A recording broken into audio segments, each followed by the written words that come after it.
segenap panitia lomba pidato, serta teman-teman seperjuangan yang saya banggakan. Segala puji bagi Allah, Tuhan semesta alam, yang mana Allah Subhanahu wa Ta'ala telah menciptakan 7 lapis langit tanpa tiang dan menciptakan 7 lapis langit tanpa gantungan. Dan kita umat Nabi Muhammad SAW bernaung padanya. Kemudian salawat bermutiarakan salam, tak jemu dan tak bosan-bosannya kita berikan kepada sang proklamator alam, baginda Nabi Muhammad SAW, yang telah membawa kita dari zaman unta sampai ke zaman Toyota, dari zaman kegelapan sampai menuju zaman yang terang benderang seperti sekarang ini. Hadirin yang saya hormati, pada kesempatan ini izinkan saya, Askia Firdausifa dari SMA Muhammadiyah Tonjong, menyampaikan sebuah pidato yang bertemakan peran generasi muda dalam melestarikan bahasa dan sastra di era teknologi. Hadirin sekalian, bahasa dan sastra merupakan cerminan jati diri suatu bangsa.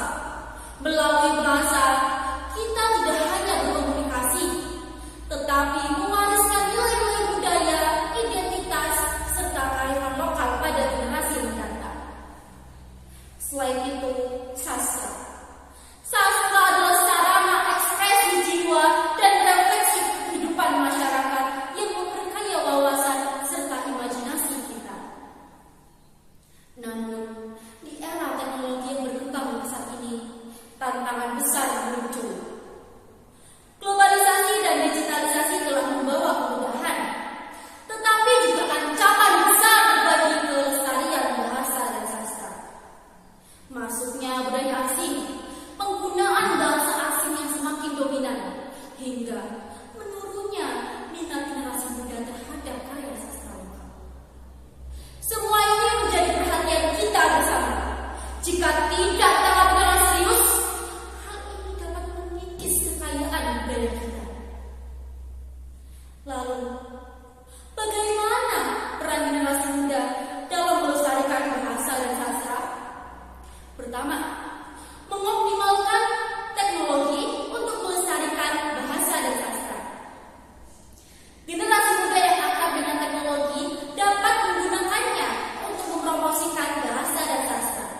Misalnya, membuat konten kreatif di platform media sosial seperti video edukasi tentang keindahan bahasa daerah atau resensi karya sastra lokal Indonesia. Dengan cara ini, bahasa dan sastra tidak hanya dilestarikan, tetapi juga dikenalkan secara luas hingga ke mancanegara. 2. Meningkatkan minat baca dan menulis. Salah satu cara untuk melestarikan bahasa dan sastra adalah dengan cara membaca dan menulis. Generasi muda dapat membaca karya sastra lokal untuk memahami dan mengapresiasi nilai-nilai yang terkandung di dalamnya. Selain itu, mereka juga dapat menulis cerita, puisi, atau esai yang terinspirasi dari budaya lokal, sehingga dapat dipublikasikan melalui blog, buku digital, atau platform lainnya. 3. Menghargai bahasa serta sastra lokal. Generasi muda perlu bangga menggunakan bahasa Indonesia dengan baik dan benar, serta mempelajari bahasa daerah sebagai warisan nenek moyang. Dengan terus menggunakan bahasa daerah dalam kehidupan sehari-hari, kita turut menjaga